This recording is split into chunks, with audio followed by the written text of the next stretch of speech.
ரிஷபராசி நேயர்களே, ரிஷபராசி நேயர்களுக்கு நன்றாக நடந்து கொண்டிருந்தவை சற்று சுணக்கத்தையும் மற்றும் சிரமங்களையும் ஏற்படுத்தி குரு பகவான் அதிசார நிலையாக சென்ற காலங்களில் உங்களுக்கு சிரமத்தை கொடுத்து கொண்டிருந்தது. இப்போது உங்களுக்கு ரிவர்ஸ் ஆகி அதிகாரம் பூர்வமாவதால் உங்களுக்கு நல்ல பல காரியங்கள் விரைவில் நடக்க இருக்கின்றன.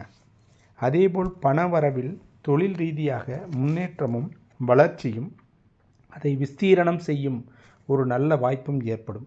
புதிய தொழில் ஆரம்பிக்க வேண்டும் என்று எண்ணுபவர்கள் இந்த காலகட்டத்தை பயன்படுத்தி புதிய தொழிலை துவக்கலாம்.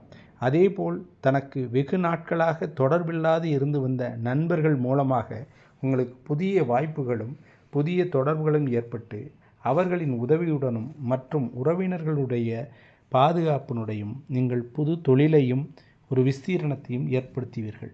தங்கள் பிள்ளைகள் நலனில் அக்கறை காட்டுவீர்கள். மற்றும் உங்களது ராசிநாதனாகிய சுக்கிரன் தங்களுக்கு 6ஆம் இடத்தில் சந்திரன் புதன் ஆகியோருடன் இருப்பதும் அவர் தன்னுடைய ராசியான துலாத்தில் இருப்பது உங்களுக்கு ஒரு சிறப்பை தரக்கூடியது. ஆகவே இந்த காலகட்டத்தில் உங்களுக்கு பணமுடை என்பது சற்று குறையும்.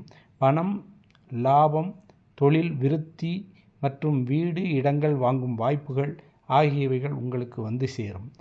மனைவியுடன் உண்டான மனக்கசப்புகளும் குடும்பத்தில் ஏற்பட்ட பிளவுகளும் இந்த நேரத்தில் சரி செய்யப்பட்டு நல்ல ஒரு ஏற்பாடே ஆகும். அதேபோல் கணவன் மனைவி என்று சில புதிதாக திருமணமாகி பிரிந்திருந்தவர்கள் கூடக்கூடிய ஒரு நல்ல வாய்ப்பும் இந்த காலகட்டத்தில் ஏற்படும். ஆக ரிஷபராசிக்காரர்களுக்கு பணத்தால் ஏற்பட்டு வந்ததும் மற்றும் சில காரியங்கள் தாமதப்பட்டதும் சிறப்பையும் விரைவையும் நன்மையும் அளிக்கக்கூடிய ஒரு சிறப்பான ஒரு மாதமாக இந்த டிசம்பர் மாதம் அமைகின்றது.